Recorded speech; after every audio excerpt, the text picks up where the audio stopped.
Francisco Cândido Xavier. Luz acima. Pelo espírito irmão X, luz acima movimentam-se os gêneros da sombra, no fundo vale humano. São os milenares povos da guerra e do arrasamento a se reerguerem da cinza dos séculos, ameaçando a civilização. Invadem países e dominam povos, devoram lares e templos, escarnecem das ideias superiores que alimentam a humanidade e separam irmãos com o gládio da morte.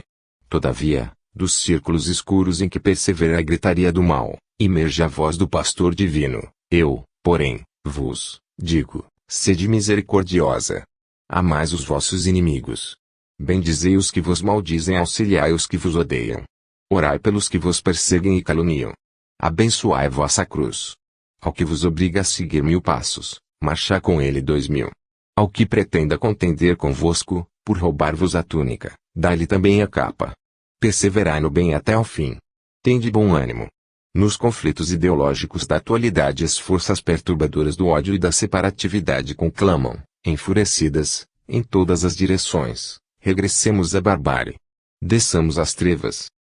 Mas, atentos à celeste plataforma, os verdadeiros cristãos de todas as escolas e de todos os climas, de almas unidas em torno do Mestre, repetem, contemplando os clarões do mundo futuro: luz acima. Luz acima. Irmão X. Pedro Leopoldo, 14 de dezembro de 1947. Ante o grande e o renovador. Senhor, lembrando a tua crucificação entre malfeitores, sacrificado em teu ministério de amor universal, ouvimos apelos de vários setores religiosos do mundo presente, invocando teu nome para incentivar os movimentos tumultuários da renovação política que convulsiona o planeta. Asseguram-te a posição de maior revolucionário de todos os tempos. Afirmam que abalaste os fundamentos sociais da ordem humana, que alteraste o curso da civilização, que transformaste os povos da terra. Quem te negará, Senhor, a condição de embaixador celeste? Quem desconhecerá teu apostolado de redenção? Entretanto, divulgando a mensagem da Boa Nova, jamais insultaste o governo estabelecido. Amigo de todos os sofredores e necessitados, nunca congregaste os infelizes em sinistras aventuras de ódio ou indisciplina. Aproximavas-te dos desamparados, curando-lhes as enfermidades, ensinando-lhes o caminho do bem, estendendo-lhes mãos benfeitoras e diligentes. Dirigindo-te à massa anônima e desditosa, em nome do Eterno Pai, não preconizaste movimentos armados de desrespeito às autoridades legalmente constituídas. Ao invés do incitamento à revolta, recomendavas que a lei de Moisés fosse respeitada, que os sacerdotes dignos fossem honrados, asseverando que o reino de Deus não surgiria com aparências exteriores e, sim, com elevação espiritual do homem de qualquer raça ou nacionalidade, sinceramente interessado em aproveitar os dons divinos. Expondo princípios superiores ao coração popular, não disputaste lugar saliente, junto ao romano dominador, a pretexto de patrocinar a liberdade e, sim, aconselhaste acatamento a César com a obrigação de resgatar-se o tributo que se lhe devia. Erguendo novas colunas no templo da fé viva, conclamando mãos limpas e corações puros ao serviço do céu, não desprezaste a legião dos pecadores e criminosos, que se abeiravam de ti, sedentos de transformação para a tarefa bendita. Não falaste a eles de uma tribuna dourada, acentuando fronteiras de separação. Comungaste com todos no caminho da vida, a pleno chão, abraçando leprosos e delinquentes, avarentos e rixosos, bonecas e mulheres desventurados. Não impunhas, no entanto, qualquer compromisso que envolvesse a administração dos interesses públicos, nem traçavas, com astutas palavras, qualquer insinuação ao desespero. Pedias tão somente renovassem o coração para que a luz do reino lhes penetrasse as profundidades do ser. Sustentando o sublime ideal de obediência a Deus, nunca ordenaste morte ou punição aos companheiros menos corajosos. Suportaste as fragilidades dos discípulos mais queridos, confiando no futuro, certo de que se podiam faltar a ti, nos instantes mais duros, não falhariam para com o Pai, nas grandes horas, desde que não te desanimasses na semeadura da fraternidade e proteção, pelo esforço da palavra e do exemplo no círculo educativo. Se confiavas num mundo vasto, onde reinaria a solidariedade nas relações humanas, jamais tentaste apressar diretrizes absolutas pelo império da força. Começaste sempre a propaganda dos propósitos divinos em ti mesmo, revelando o próprio coração, cultivando trabalho e esperança, com suprema fidelidade ao poder mais alto que marcou a estação adequada à semente e à germinação, à flor e ao fruto. Em momento algum mobilizaste a violência, alegando necessidades do serviço superior e, em todo o teu apostolado, jamais desdenhaste o menor ensejo de amparar o próximo, edificando-o. Para isso, abraçaste os velhos e os doentes, os deserdados e os tristes, os aleijados e as criancinhas. Nunca disseste, Senhor, que os discípulos deveriam dominar em Roma para serem úteis na Judéia, nem prometeste primeiros lugares, nas estradas da glória, aos companheiros diletos, ainda mesmo em se tratando de João e Tiago que te foram carinhosos amigos. Mas garantiste a vitória sublime a todos os homens que se fizessem devotados servos dos semelhantes por amor ao Pai Celestial. Invariavelmente, solicitaste socorro e proteção, desculpas e auxílios para os que te perseguiam, gratuitamente, irônicos e ingratos. Tua ordem era de amor e paz para que todo espírito se converta a um finito bem. Hoje, contudo, improvisam-se guerras sanguinolentas e sobram discórdias em teu nome. Há companheiros que disputam situações de relevo, a fim de servirem à tua causa, como se o sacrifício pessoal não constituísse a tua senha na obra redentora. Outros te recordam os ensinos para justificar a inconformação e a desordem. Sim, foste, em verdade, o grande renovador, transformaste os séculos e as nações, trabalhando e perdoando, ajudando e servindo, esperando e amando sempre. Um dia, na praça pública, quando ficaste a sós com humilde e infortunada irmã, que se vira fustigada pelo populacho ignorante, perguntaste-lhe, emocionadamente: Mulher, onde estão os perseguidores que te acusam? Hoje, mestre, lamentando embora o tempo que também perdi na terra, iludido e envenenado quanto os outros homens, lembrando-te ainda na cruz afrontosa, sozinho em tua exemplificação de amar e renúncia, abnegação e martírio, ouso interrogar-te, com as lágrimas de meu profundo arrependimento. Senhor, onde estão os renovadores que te acompanham? 2. Mãos enferrujadas. Quando Joaquim Sucupira abandonou o corpo, depois dos 60 anos, deixou-nos conhecidos a impressão de que subiria incontinenti os céus. Viverá arredado do mundo, no conforto precioso que herdara dos pais. Falava pouco, andava menos, agia nunca. Era visto invariavelmente em trajes impecáveis. A gravata ostentava sempre uma pérola de alto preço, pequena orquídea assinalava a lapela e o lenço, admiravelmente dobrado, caía, irrepreensível, do bolso mirim. O rosto denunciava-lhe o apurado culto às madeiras distintas. Buscava, no barbeiro cuidadoso cada manhã, renovada expressão juvenil. Os cabelos bem postos, embora escassos, cobriam-lhe o crânio com o esmero possível. Dizia-se cristão e, realmente, se vivia isolado, não fazia mal sequer umas formiga. Assegurava, porém, o pavor que o possuía, ante os religiosos de todos os matizes. Detestava os padrões católicos, criticava as organizações protestantes e categorizava os espiritistas no rol dos loucos. Aceitava Jesus a seu modo, não segundo o próprio Jesus.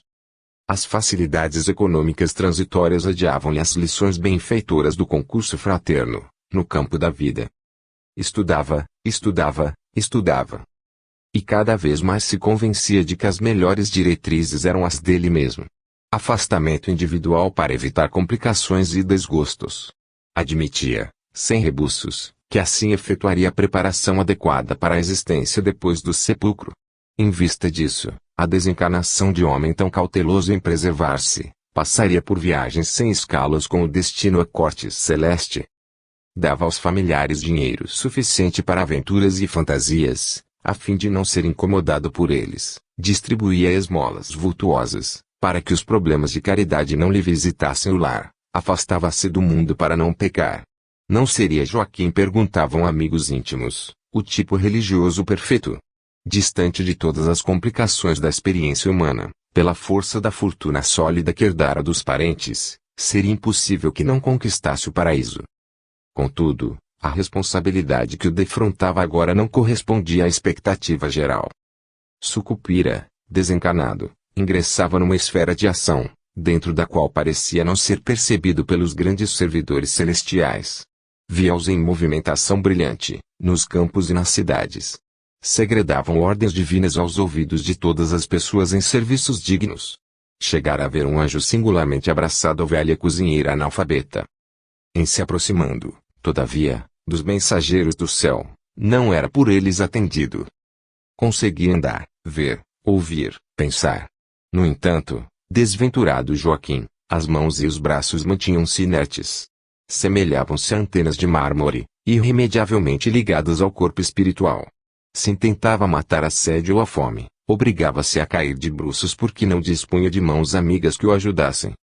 Muito tempo suportara semelhante infortúnio, multiplicando apelos e lágrimas, quando foi conduzido por entidade caridosa a pequeno tribunal de socorro, que funcionava de tempos em tempos, nas regiões inferiores onde vivia compungido.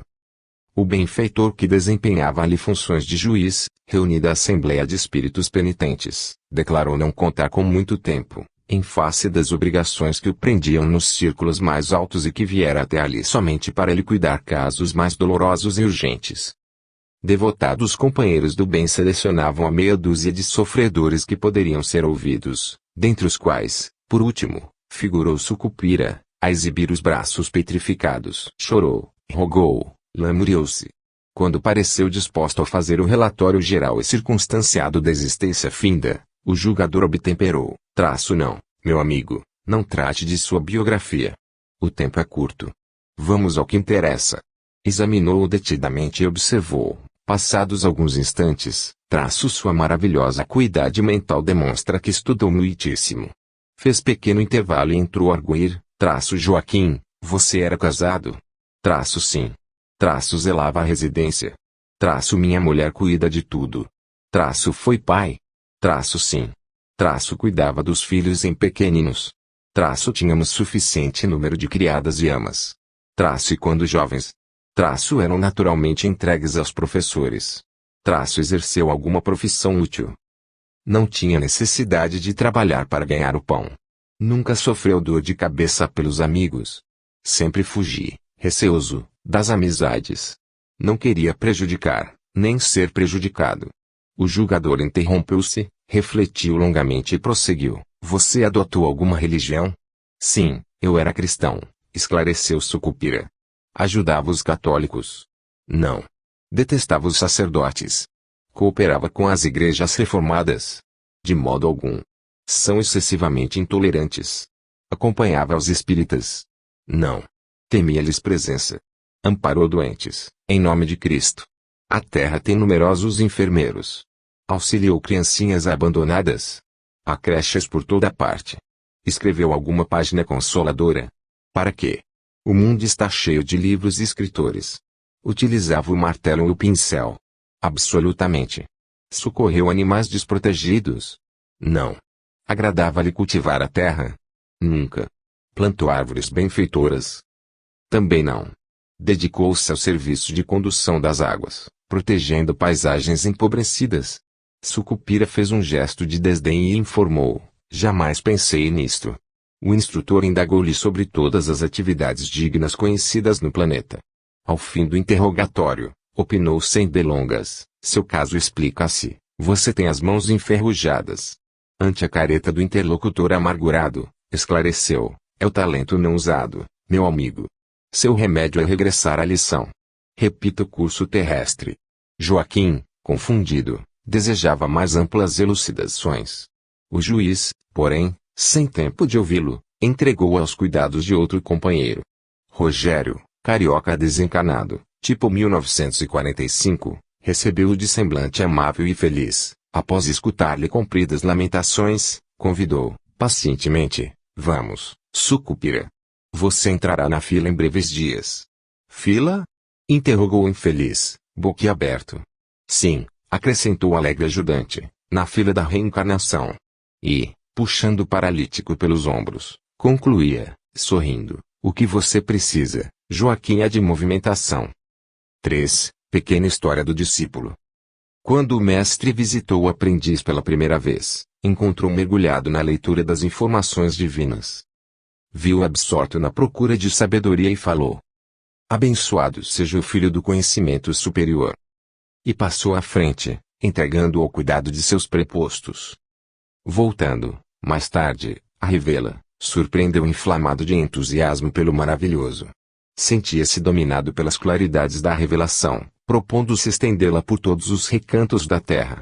Queria ganhar o mundo para o Senhor Supremo. Multiplicava promessas de sacrifício pessoal e interpretava teoricamente a salvação por absoluto serviço da esperança contemplativa. O companheiro eterno afagou-lhe a fronte sonhadora e disse: Louvado seja o apóstolo do ideal. E seguiu adiante, confiando a dedicados mensageiros. Regressou, em outra ocasião, a observá-lo e registrou-lhe nova mudança. Guiava-se o aprendiz pelos propósitos combativos. Através do conhecimento e do ideal que adquirira, presumia-se na posse da realidade universal e movia a guerra, sem sangue a todos os semelhantes que lhe não pisassem o degrau evolutivo. Gravava dísticos incendiários, a fim de purificar os círculos da crença religiosa. Acusava, julgava e punia sem comiseração. Alimentava a estranha volúpia de enfileirar adversários novos. Pretendia destruir e renovar tudo. Nesse mister, desconhecia o respeito ao próximo, fazia tábua rasa das mais comezinhas regras de educação, assumindo graves responsabilidades para o futuro. O compassivo, todavia, reconhecendo-lhe a sinceridade cristalina, acariciou-lhe as mãos inquietam e enunciou: Amparado seja o defensor da verdade. E dirigiu-se a outras paragens, entregando-o à proteção de missionários fiéis. Tornando ao círculo do seguidor, em época diferente, reparou-lhe a posição diversa. Dera-se o discípulo a sistemática pregação dos princípios edificantes que adotara, condicionando-os aos seus pontos de vista. Escrevia páginas veementes e fazia discursos comovedores. Projetava nos ouvintes a vibração de sua fé.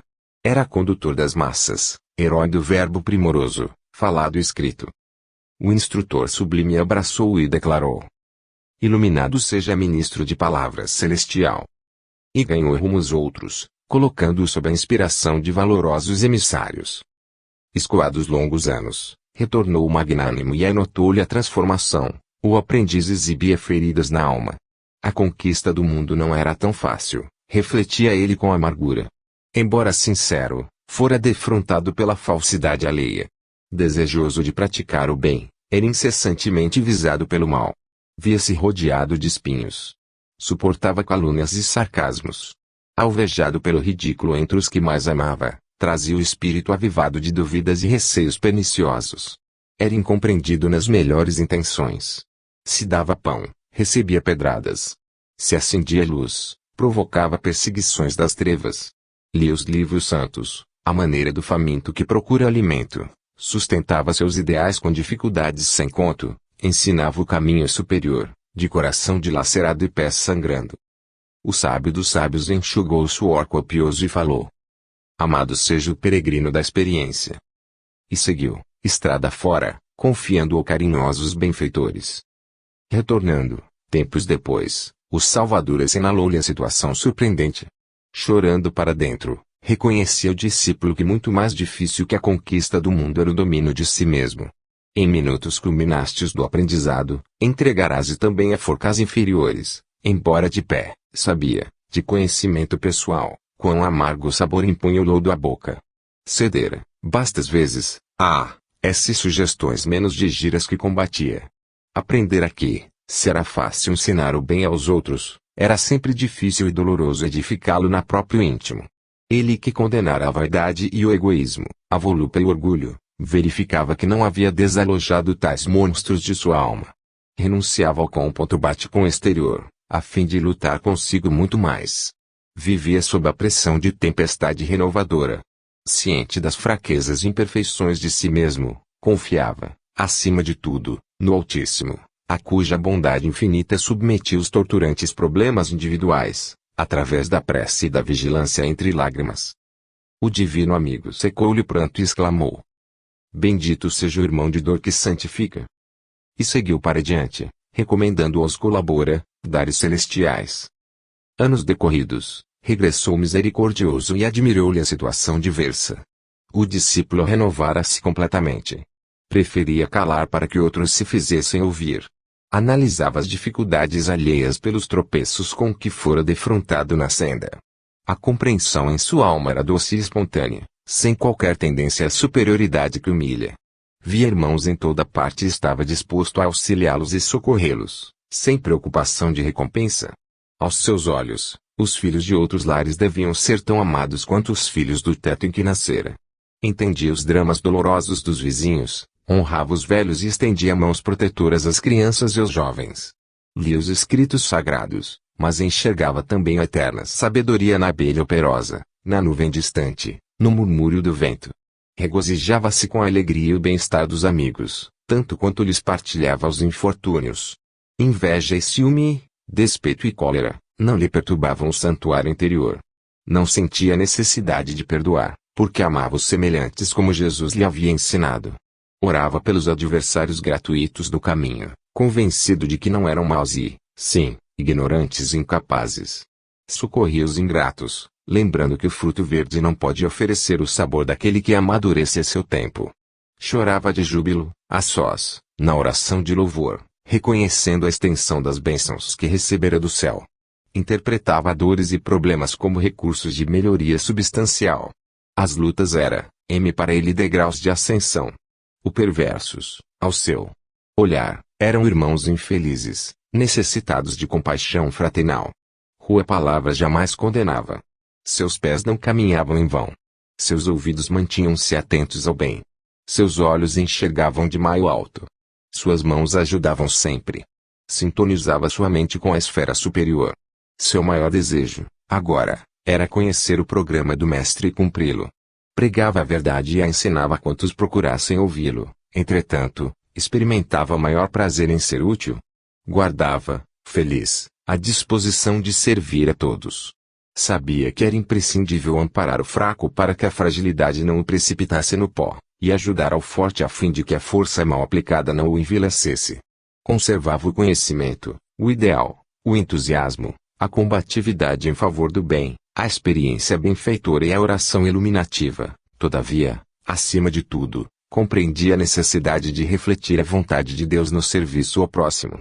Suas palavras revestiam-se de ciência celestial, a humildade não fingida era gloriosa auréola em sua fronte, e, por onde passava, agrupavam-se em torno dele os filhos da sombra, buscando em sua alma a luz que amam quase sempre sem entender. O Senhor, encontrando-o em semelhante estado, estreitou-o nos braços, de coração a coração, proclamando: bem-aventurado o servo fiel que busca a divina vontade de nosso Pai. E, desde então, passou a habitar com o discípulo para sempre. 4. Nos limites do céu, no extremo limite da terra com o céu, aportou um peregrino envolto em nevado manto. Irradiava pureza e brandura. A fronte denunciava-lhe a nobreza pelos raios diamantinos que emitia em todas as direções. Extenso halo de luz assinalava-lhe a presença. Recebido pela entidade angélica, que presidia a importante passagem, apresentou sua aspiração máxima, ingressar definitivamente no paraíso, gozar-lhe o descanso beatífico. O divino funcionário, embora admirado e reverente perante espírito tão puro, esboçou o gesto de quem notava alguma falha menos visível ao olhar inexperiente e considerou: meu irmão, rendo homenagem à alvura de tuas vestes, entretanto, vejamos se já adquiriste a virtude perfeita. Sorridente, feliz, o viajor vitorioso pôs-se à escuta. Conseguiste entesourar o amor sublime? Perguntou o anjo, respeitoso. Graças a Deus, informou o interpelado. Edificaste a humildade? Sim. Guardaste a esperança fiel? Todos os dias. Seguiste o bem? Invariavelmente. Cultivaste pureza? Com zelo extremado. Exemplificaste o trabalho construtivo? Diariamente. Sustentaste fé? Confiei no divino poder, acima de tudo. Ensinaste a verdade e testemunhaste. Com todas as minhas forças. Conservaste a paciência? Sem perdê-la jamais. Combateste os vícios em ti mesmo, tais como a vaidade e o orgulho, o egoísmo e o ciúme, a teimosia e a discórdia. Esmeradamente. Guerreaste os males que assolam a vida, como sejam o ódio e a perversidade, a insensatez e a ignorância, a brutalidade e a estupidez. Sempre. O anjo interrompeu-se, refletiu longos minutos, como se estivesse em face de grave enigma, e indagou. Meu amigo, já trabalhaste no inferno? Ah! Isto não, respondeu o peregrino, escandalizado. Como haveria de ser? O fiscal da celeste alfândega sorriu, a seu turno, e observou. Falta-te semelhante realização para subir mais alto. Oh!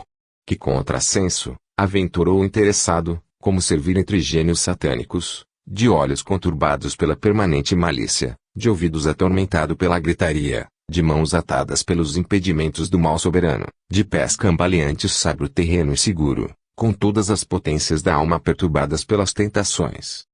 Sim, meu amigo, acentuou o preposto divino, o bem é para salvar o mal, o amor foi criado para que amemos, a sabedoria se destina em primeiro lugar, ao ignorante. A maior missão da virtude é eliminar o vício e amparar o viciado. E, perante o assombro do ouvinte, rematou: torne à terra, desce ao inferno que o homem criou e serve ao Senhor Supremo, voltando depois. Então, cogitaremos da travessia. Lembra-te de que o Sol, situado cerca de 150 milhões de quilômetros além do teu mundo, larga raios luminosos e salvadores ao mais profundo abismo planetário. Em seguida, o controlador da porta celestial cerrou a passagem ligeiramente entreaberta e o peregrino, de capa lilial, espantadiço e desapontado, sentou-se um pouco, a fim de meditar sobre as conquistas que havia feito. 5. A missão. Quando Pacheco foi à reunião de intercâmbio espiritual pela primeira vez, Ricardo, devotado benfeitor do além, anunciou-lhe preciosa missão que teria a cumprir. Havia renascido entre os homens para atender a elevado ministério. Cultivaria bênçãos de Jesus, seria uma claridade viva nas sombras do mundo. Pacheco regozijou-se. Chorou de júbilo. Viu-se, por antecipação, à frente de grandes massas de sofredores, dispensando graças do Altíssimo. E, desde então, passou a esperar a ordem direta do céu, para a execução do sublime mandato de que era portador. Afeiçoado à consoladora doutrina dos Espíritos, revelou, em breve, adiantadas possibilidades mediúnicas, que mobilizou, um tanto constrangido, a serviço do bem. Não se achava muito disposto ao contato permanente com infortunados e indagadores, sempre férteis entre os vivos e os mortos. No entanto, tentaria. Aguardava a missão prometida, repleta dos galardões à evidência. Recebê-la-ia confiante. Dentro de alguns meses, contudo, o rapaz denunciava imensa fadiga e, ao termo de apenas 2 anos, o soldado arriava a mochila. Afastou-se do grupo que frequentava. Silenciou. Recolheu-se à vida pacata, onde lhe não surgiam aborrecimentos. Para que outro mundo, além do oásis que a esposa querida e os filhos carinhosos lhe ofereciam. Para que outra ambição, além daquela de assegurar no pé de meio o futuro da família. Lia notícias do movimento que o interessara antes e amava a boa palestra de gabinete. De quando em quando, lá surgia um amigo a pedir-lhe opinião, com referência à mediunidade e ao espiritismo. Pacheco catequizava, solene, sobre a imortalidade da alma. Relacionava as próprias experiências e rematava sempre. Os espíritos protetores, certa feita, chegaram a declarar que tenho grande missão a cumprir. Oh! E por que se afastou assim? Era a pergunta invariável que lhe desfechavam a queima-roupa. Cruzava os braços e informava em tom superior. As ideias são respeitáveis, mas as criaturas. Imaginem que minhas faculdades eram consultadas a propósito dos mais rasteiros problemas da vida. Muitos desejavam saber por meu intermédio em que zona comercial estariam situados os negócios mais lucrativos, outros buscavam informações alusivas a tesouros enterrados. Inúmeras pessoas procuravam comigo recursos para ocultar delitos graves ou tentavam converter entidades espirituais em agentes comunas de polícia barata. Era eu assediado impiedosamente para esconder crimes ou desvendá-los. Devia funcionar como medianeiro entre maridos e mulheres briguentos, consertar existências fracassadas por desídia dos próprios interessados. De outras vezes, frequentadores de minha roda exigiam que eu desse conta de seus parentes desencanados. Perdi o sossego em casa e na rua. Os amigos e familiares conspiravam amorosamente contra a minha paz, a título de praticarmos a caridade e, nas ruas, fileira crescente de necessitados e curiosos se punha invariavelmente à minha espera. Pacheco interrompia-se, pigarreava, e prosseguia. E na associação dos próprios companheiros? A vaidade acendia fogueiras difíceis de tolerar.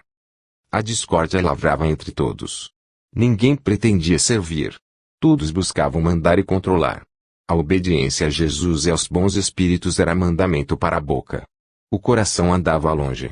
Os diretores indispunham-se reciprocamente. Por questões mínimas, os irmãos abusavam da faculdade de analisar. Como ser útil a organizações de semelhante jaz? Ninguém buscava a verdade cristalina. Os ignorantes e os instruídos rogavam para que a verdade se adaptasse a eles, às suas necessidades, aos seus casos. Diante de tudo isto, o narrador silenciava, reticencioso, e a conversação se reajustava no outro rumo, porque, efetivamente, a exposição de Pacheco oferecia valioso alicerce na lógica. A vida, contudo, seguiu o tempo, renovando-se dia a dia, e o inteligente desertor jamais esqueceu a missão que o generoso Ricardo lhe havia prometido. As experiências nevaram-lhe os cabelos, os invernos vencidos enrugaram-lhe a face. A morte arrebatou-lhe a companheira. O mundo pediu-lhe os filhos. Sozinho agora, de quando em vez procurava antigos companheiros de fé e perguntava ao fim de longa palestra. E a missão? Aguardei-a com tanta esperança. Correram os dias, até que o nosso amigo foi igualmente obrigado a largar o corpo, premido pela angina. Desencanado, lutou intensamente para restabelecer a visão e a audição singularmente enfraquecidas. Cambaleava, hesitante, até que, um dia, viu Ricardo à frente dele. Ajoelhou-se, confrangido, e indagou, em lágrimas: ó, meu benfeitor, e a missão que me prometestes? O interpelado sorriu, triste, e exclamou: pudera. Fugiste no instante preciso. Que? Fez o infeliz, apalemado. Sim, tornou o amigo traço. A possibilidade de auxiliar os semelhantes foi a missão que menosprezaste. Pacheco pranteou, referindo-se à incompreensão dos homens e às infindáveis querelas dos companheiros. Ricardo, porém, revidou, sereno: Jesus não precisaria desenvolver o apostolado que exerceu entre nós, se a terra já congregasse anjos e santos. Em verdade, a maioria das criaturas humanas padece de inqualificável cegueira do coração, diante da revelação divina. Entretanto, como realizar a obra do aperfeiçoamento geral, se alguém não contribuir no áspero serviço de iniciação? Que seria, de nós, Pacheco, se o Cristo não se dispusesse a sofrer para ensinar-nos o caminho do bem e da vida eterna? A missão da lua é espancar as trevas, a glória do bem é vencer o mal com amor. O infeliz gritou, em soluços, porque teria de compreender somente agora. Ricardo, imperturbável, informou: não desesperes, suporte as consequências do erro e aguarda o porvir infinito.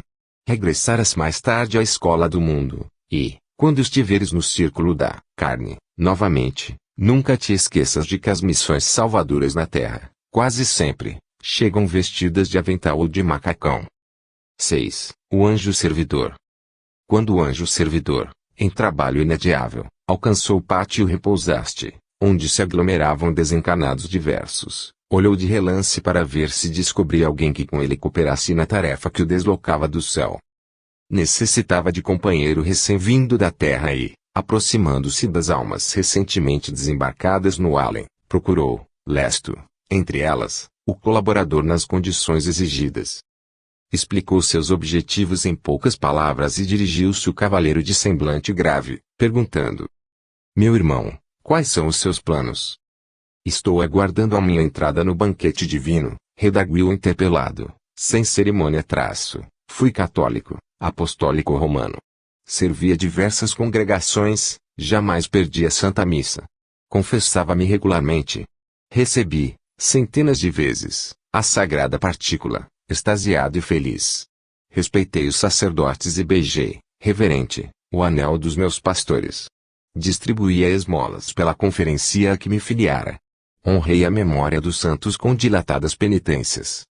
Fixou horizonte distanciado, persignou-se e rematou: louvado seja o Senhor que me salvou pelo mistério do Santíssimo Sacramento. Entrarei, contrito, na corte celeste. Aleluia! Aleluia!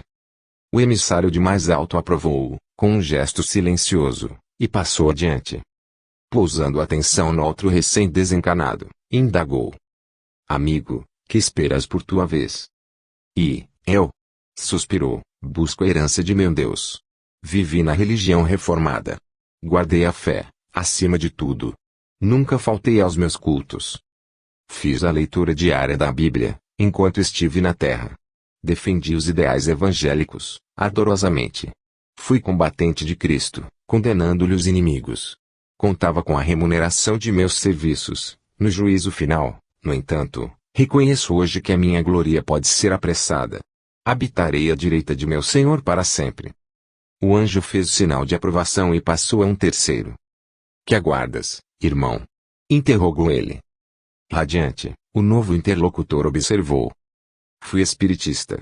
Preparo-me gostosamente para a jornada em demanda dos mundos felizes. Doutrinei os espíritos das trevas.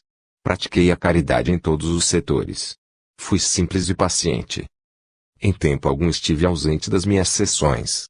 Cultivei a pregação sistemática dos princípios que abracei, em nome de Deus. Confiei-me invariavelmente aos bons espíritos. Agora, como é natural, entrarei na posse dos meus bens eternos. O missionário angélico aprovou igualmente e auscultou o seguinte. Que projeto traçaste, amigo? Inquiriu atencioso. Eu, gaguejou o companheiro a quem se dirigira, para exprimir-me com verdade. Nem eu mesmo compreendo minha presença entre os justos e piedosos. Fui trazido a este recinto constrangidamente. E, em pranto mal contido, acrescentou, desaponto. Fui ateu, por infelicidade minha. Não admiti a sobrevivência da alma. Não sei, francamente, se cheguei a praticar algum bem no mundo.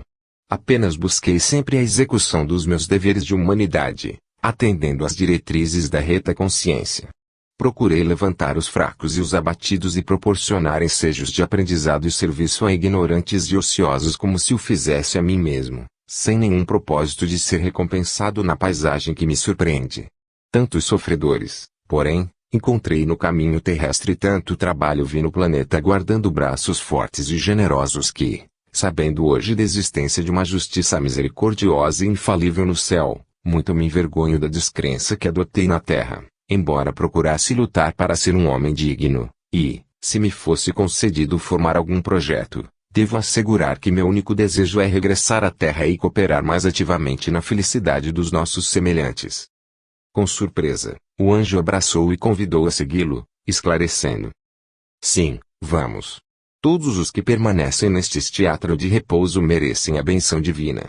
O católico, o reformista, o espiritista e o incrédulo, suscetíveis de serem erguidos até aqui, foram homens de elevada expressão na melhoria do mundo.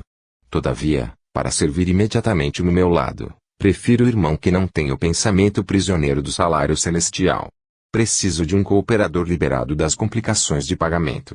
A conta prévia costuma dificultar o trabalho. E, sem mais delonga, desceu em companhia do ex-materialista a fim de atender a serviço urgente na Terra.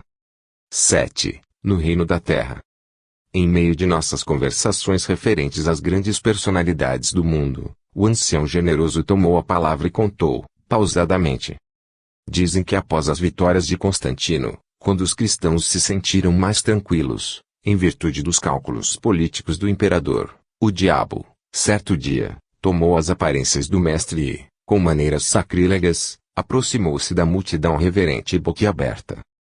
Um dos principais do povo, assumindo ares de liderança, acercou-se de Satanás e perguntou: Senhor, como saberemos quais são os maiores no reino da terra? De olhar coruscante, embora a máscara apostólica em que se dissimulava, o rei das trevas parecia esperar a interrogação. Lançou um gesto largo guisa de bênção e falou untuoso. Em verdade vos digo que os maiores no reino da carne serão aqueles que souberem usar a mentira com as mais belas cores. Conquistarão a glória dos cimos quantos conseguirem o grande prêmio das atitudes escorregadias e despertadoras. Respirarão os ares da montanha terrestre todos os que defenderem zelosamente as suas próprias algibeiras, atentos aos códigos dos convencionalismos exteriores. Viverão nos pináculos os que desempenharem a função de sal dos grandes negócios, fáceis e lucrativos, os que amontoarem camisas, olvidando a nudez dos semelhantes, os que monopolizarem o azeite e a farinha, esquecendo a fome da vizinhança. Crescerão sempre os que fugirem das associações pobres e humildes, os que cuidarem exclusivamente da túnica irrepreensível e bem talhada, os que falarem mais alto nas assembleias. Subirão em destaque os que exercerem a tirania, fazendo valer caprichos pessoais acima do direito dos outros, os que nunca passaram pela dependência e se apegam à liberdade de tudo fazerem sem consultar a ninguém, os maus e os perversos, que apresentarem suas obras com a decência do mundo. Escalarão eminências prodigiosas quantos avançarem sem escrúpulos de qualquer natureza, de modo a se mostrarem no topo da escada dos interesses imediatos, os que, despreocupados da reconciliação sincera com os adversários, tornam ao convívio deles, em nova fantasia, para vinganças oportunas, os que em absoluta compostura humana atenderem à prática do mal, ostentando o título de benfeitores.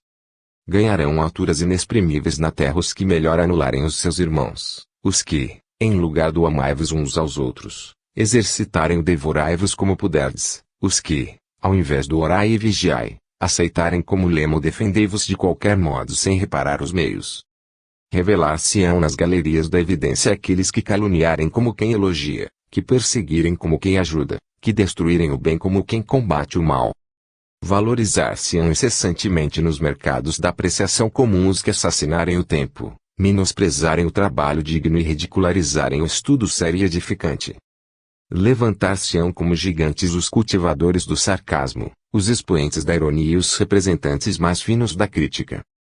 Viverão assinalados em relevo os clientes da extravagância, os fregueses dos direitos sem obrigações e os promotores das longas e venenosas palestras que compliquem a vida alheia.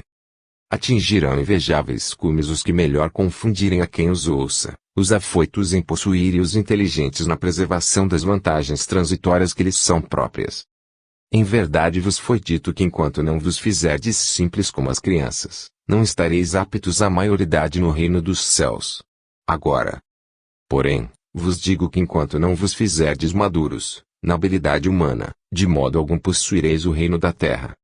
Calou-se o velhinho bom, sob a estupefação que nos tornara de assalto.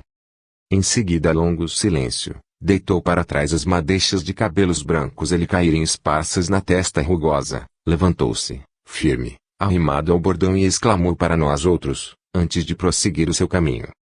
Dizem igualmente que até hoje, muitos séculos decorridos sobre os ensinamentos de Jesus, raríssimas pessoas aparecem pleiteando posição no reinado celestial, mas milhões de criaturas disputam ferozmente, todos os dias, os melhores recursos de alcançarem a maioridade terrestre, segundo as definições de Satanás. 8. Roteiro.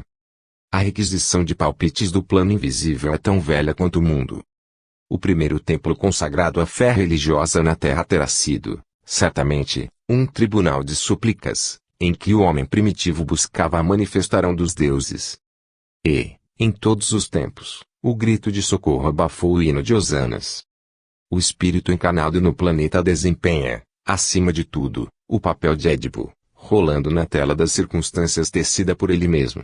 O filho de Laio, contudo, decifrou os enigmas que lhe eram propostos pela esfinge, nos arredores de Tebas, enquanto que o homem comum se apavora e cai, ante os problemas da morte, ao redor do sepulcro. Todavia, não evocamos a imagem para urdir considerações literárias em torno do tema antigo. Lembramos aqui o afã dos amigas terrestres, procurando-nos o concurso fraternal a fim de resolverem as questões que lhes dizem respeito. Os vivos pedem orientação aos mortos com estranho fervor, como se os esgares do transe final do corpo nos houvessem promovido a magos infalíveis. Organizações caridosas e personalidades mediúnicas são diariamente atormentadas, no espiritismo, de mil modos, por milhares de solicitações dessa natureza. Com facilidade, renovaríamos no mundo os deliciosos oráculos gregos, cheios de fantasia pagã, se a luz do Cristo não nos presidisse agora aos impulsos, porque, sem dúvida, a massa de reclamações e de pedincharia endereçadas à nossa esfera é de espantar. Simpatizantes da causa doutrinária querem pareceres do além, acerca das mudanças do câmbio, de querelas judiciais ou surpresas do subsolo. No entanto, não é para esses trefegos consulentes de médiuns invigilantes que alinhávamos as presentes observações. Reportamo-nos aos companheiros sinceros que pedem um roteiro de espiritualidade para os serviços da vida. Permanecem cansados e desiludidos, afirmam alguns. Inquietos e torturados, declaram outros. Pretendem de nós, por vezes, longos comunicados repletos de itens informativos. Exigem particularidades. Desejam que nos pronunciemos sobre a conduta que lhes compete na sociedade e no lar. Muitos nos situam ingenuamente entre os juízes de toga flamejante e aguardam de nossas mãos libelos fulminatórios, como se não estivéssemos igualmente em luta por extinguir os próprios defeitos e sanar as próprias imperfeições. É para esses que recordamos as normas esposadas atualmente por nós. A única diretriz respeitável que poderíamos indicar aos companheiros de reta intenção é o retorno à estrada do Cristo. À exceção dos espíritos missionários que consumiram a existência na renúncia santificante, o que estamos fazendo além do túmulo, em boa linguagem, é o trabalho de lavanderia. Temos a roupa suja e é impossível prosseguir sem vestes limpas, através de caminhos iluminados e claros. A receita lógica, portanto, para a comunidade do Irmãos Encanados, é o reajustamento no bem legítimo. Os interessados na aquisição de conhecimento e santidade encetem o esforço no próprio círculo. Quem se candidate à elevação, principia por elevar-se. Quem pretende o convívio das entidades superiores, comece por emergir do vale fundo em que se concentram os motivos mais baixos da vida e subam para o monte da iluminação. Não esperem que os desencanados lhes venham assinalar deficiências. Também nós, convalescentes da alma, experimentamos a sede de cura definitiva. Certa feita, enunciou Oscar Wilde que a arte de dar conselhos consiste em indicarmos para os outros aquilo de que mais carecemos. Não incidiríamos, depois da morte, pelo menos nós, os pecadores confessos, em erro semelhante. Busquemos todos o conselheiro divino. Conjuguemos com ele os verbos orar e vigiar, perdoar e amar, ajudar e servir. Iniciemos a tarefa pelos irmãos incompreensivos mais próximos. A época da revelação espiritual, por entre laboratórios e gabinetes de pesquisa, deve ter passado para os estudiosos leais, que procuram a luz. A atualidade pede recolhimento no próprio ser. A mente necessita centralizar-se, a fim de sentir a claridade sublime do alto, na intimidade da consciência. Ai dos que não dominarem o corcel da imaginação na corrida que a civilização moderna improvisou para a morte. Se os aprendizes do mundo permanecem, efetivamente, à espera de orientação, por parte daqueles que os precederam na grande jornada, ouçam nosso apelo, recorramos a Jesus, não só no título de Salvador glorioso da humanidade, mas também na condição de mestre para a nossa experiência individual. Quantos estiverem entediados da exibição de compridas túnicas da extravagância, entre os fariseus de todos os tempos, voltem conosco à simplicidade original. Lavemos o pensamento nas fontes cristalinas da verdade. Façamo-nos crianças e, buscando o eterno amigo, supliquemos a ele com sinceridade infantil. Senhor, ouvimos-te a palavra, quando chamavas os pequeninos. Ensina-nos a caminhar, a servir e a viver. E estejamos convictos de que o guia do século, nos tomará as mãos frágeis, sereno e acolhedor, para conduzir-nos através dos vales da sombra e da morte, onde, em companhia dele, não temeremos mal algum. 9. Apontamentos do ancião. Em face dos aborrecimentos que lhe fustigavam o espírito, ante a opinião pública a desvairar-se em torno de sua memória, o humilde jornalista morto ouviu o sereno ancião, que lhe falou com sabedoria, quando Jesus transformou a água em vinho, nas bodas de Caná. Os maledicentes cochicharam, em derredor: que é isto?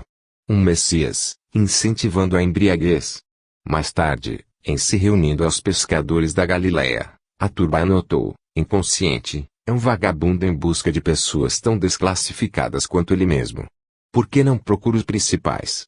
Logo às primeiras pregações, a chusma dos ignorantes, ao invés de reconhecer os benefícios da palavra divina, comentou: irreverente, é insubmisso. Vive sem horários, sem disciplinas de serviço.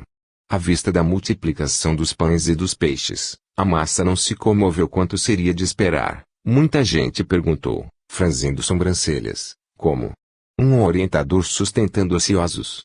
Limpando as feridas de alguns Lázaros que o buscavam, afirmou-se, em surdina, vale-se da insensatez dos tolos para impressionar. E quando viram curar um paralítico, no sábado, consideraram os inimigos gratuitos, agride publicamente a lei. Por aceitar a consideração afetuosa de Maria de Magdala, murmuraram os maledicentes, é desordeiro comum. Não consegue nem mesmo afivelar a máscara ao próprio rosto, dando-se a companhia de vil criatura, portadora de 7 demônios. Ao valer-se da contribuição de nobres senhoras, qual Joana de Cusa, no desdobramento do apostolado, soavam exclamações como estas: é um explorador de mulheres piedosas. Vive do dinheiro dos ricos, embora passe por virtuoso. Porque se demorasse alguns minutos, junto de publicanos pecadores, a fim de ensinar-lhes a ciência de renovação íntima, acusavam-no, sem compaixão, é um gozador da vida como os outros. Se buscava paisagens silenciosas para o reconforto na oração, gritava-se com desrespeito, este é um salvador solitário, orgulhoso demais para ombrear com o povo. Como se aproximasse da samaritana, com o propósito de socorrer-lhe a alma, indagou-se com malícia, que fazer-lhe em companhia de mulher que já pertenceu a vários maridos. Atendendo às súplicas de um centurião cheio de fé, a leviandade intrigou, é um adulador de romanos desbriados.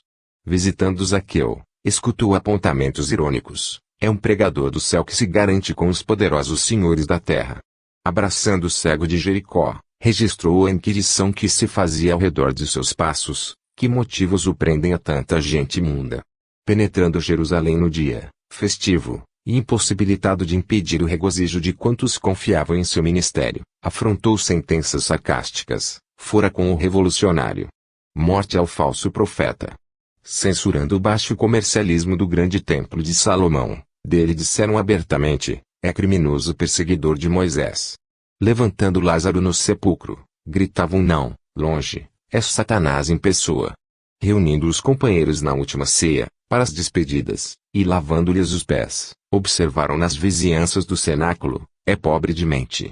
Ao se deixar prender sem resistência, objetou a multidão, é covarde. Comprometeu a muitos e foge sem reação. Recebendo o madeiro, berraram-lhe aos ouvidos, desertor. Pagarás teus crimes.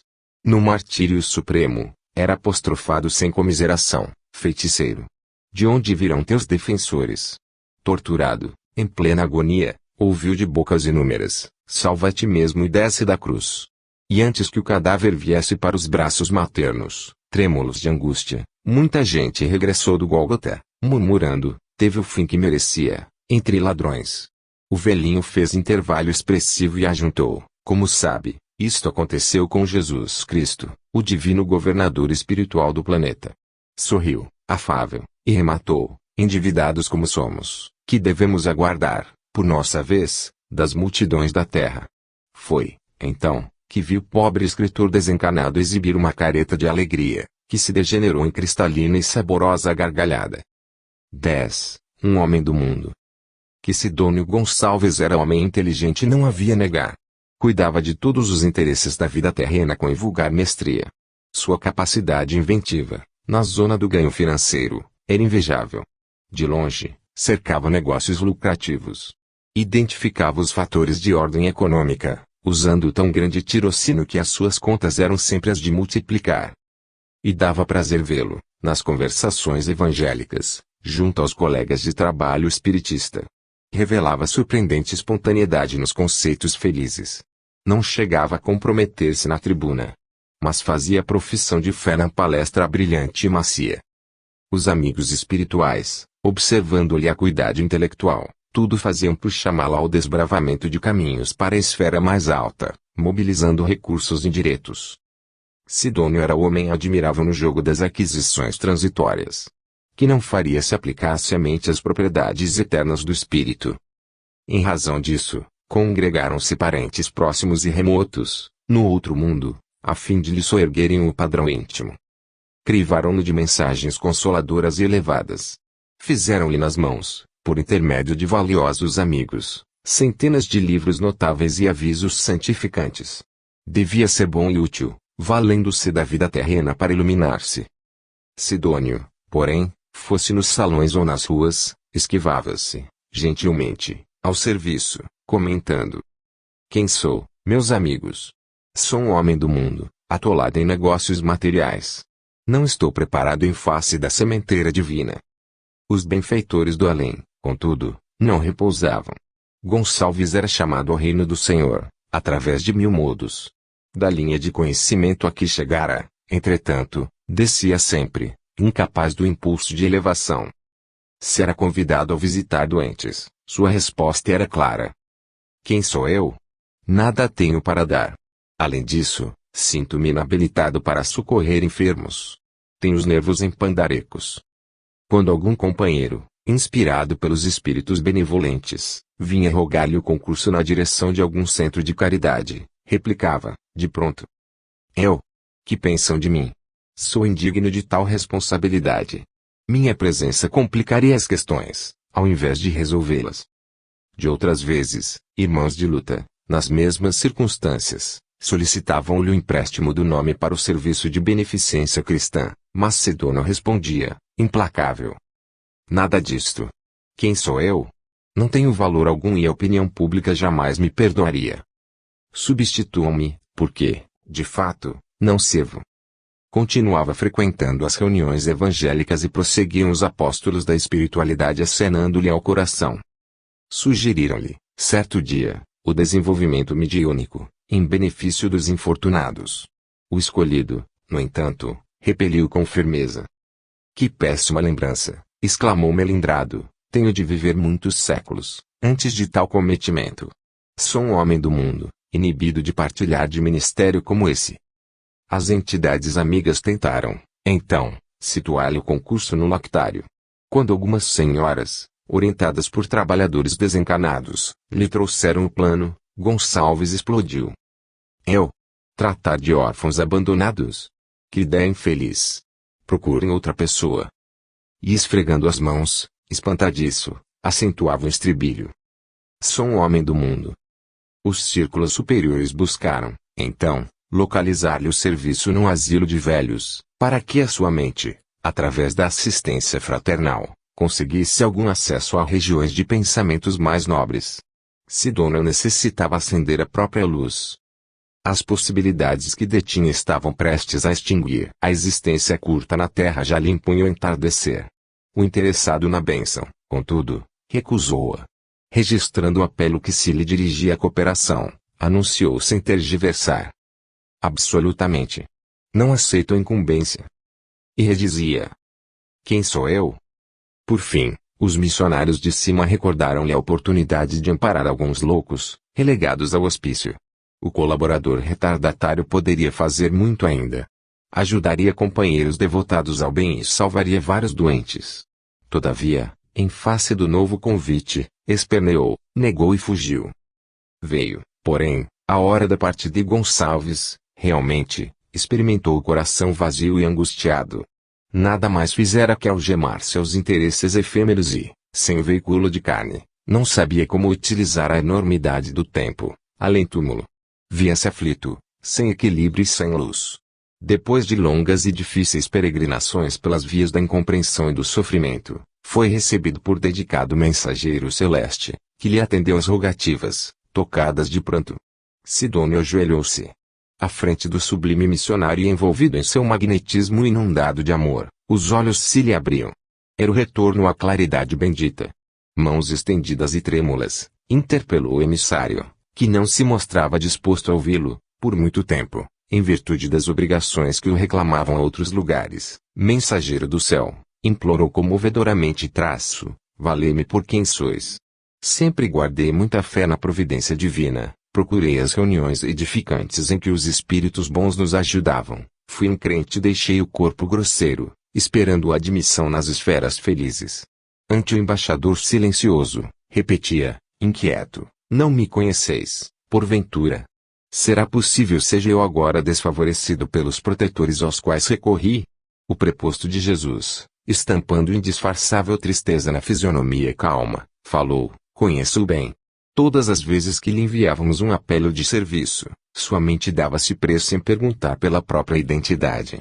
Sim, gaguejou Sidônio, extremamente desapontado, mas refere-se efetivamente a mim? Sabeis, acaso, meu nome? Como não? Esclareceu a entidade angélica, você é um homem do mundo.